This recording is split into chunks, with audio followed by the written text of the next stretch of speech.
when you talk about, banks taking your money, if your money's in a bank account, they've already got it. So it's the onus is on you to take it back, not for them to take it. They've already got it. Once you give your money to a bank, they own it.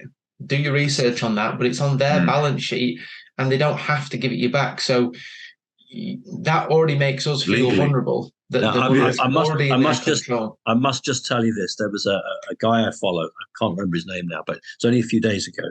And he was talking about this, and he's in America, and he went into his bank. He's a very wealthy man. He went to his bank, Charlie Miller, and he asked for $250,000. Yeah, I saw that. All right. Okay, well, the audience might not have done, so let's excite them. So he goes into the bank, and I don't know which one it was, $250,000. Well, oh dear, we're not sure. It'll take us 3 weeks. Now, he wasn't rude and nasty. He just said, look, it's my money. And they said, yeah, okay, but it'll take us 3 weeks.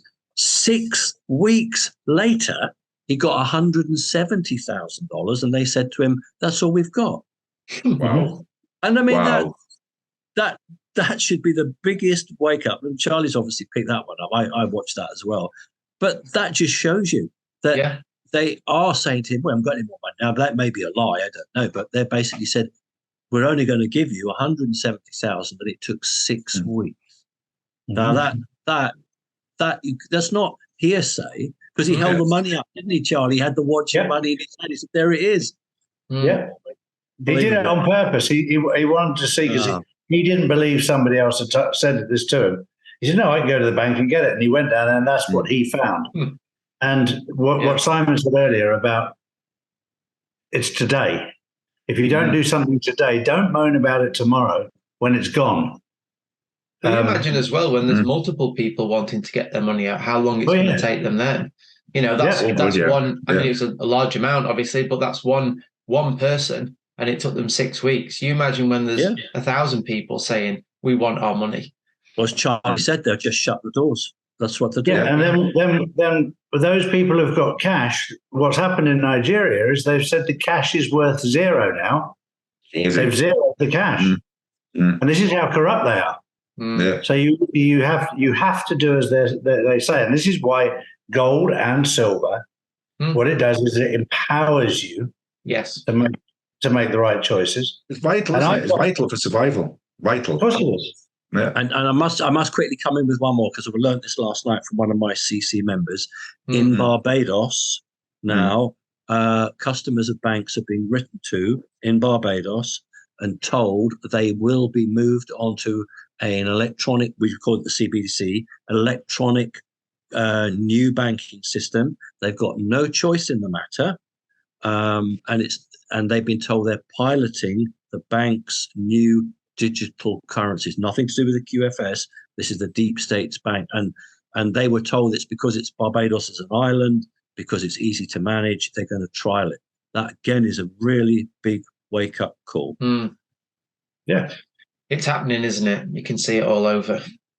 The mass adoption from central banks. That's what. Yes, and that's exactly it. And they'll sell it to us like it's all the benefits to us. We always say, if the government give you something, they're taking something much bigger from you. So whatever they give, just be aware, for sure. It is, and I cannot stress, and Simon knows the same. Both Adam and James know the same. The empowerment that it gives you by having control of your asset, whether it's gold, whether it's diamonds, whether it's silver, it puts you in control. At the moment, there's a lot of people in the world who are not in control. And if they lose everything, I asked somebody the other day, who's a very, very, very wealthy friend of mine. I said, if I'm not saying they are, but if your bank was to close tomorrow, and they weren't to give you any cash, and that your money was frozen for whatever reason, how long could you survive? Good point. And he said, good point.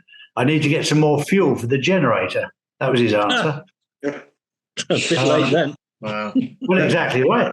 Exactly right. What are you going to pay for it with? Might have all this money, but They'll be taking his Rolex off and just getting a few pennies for it because he hasn't got anything smaller. Yeah, this is what's going to happen. Crazy. calling all US citizens. Check out the link in the description to get your free Goalbusters ebook.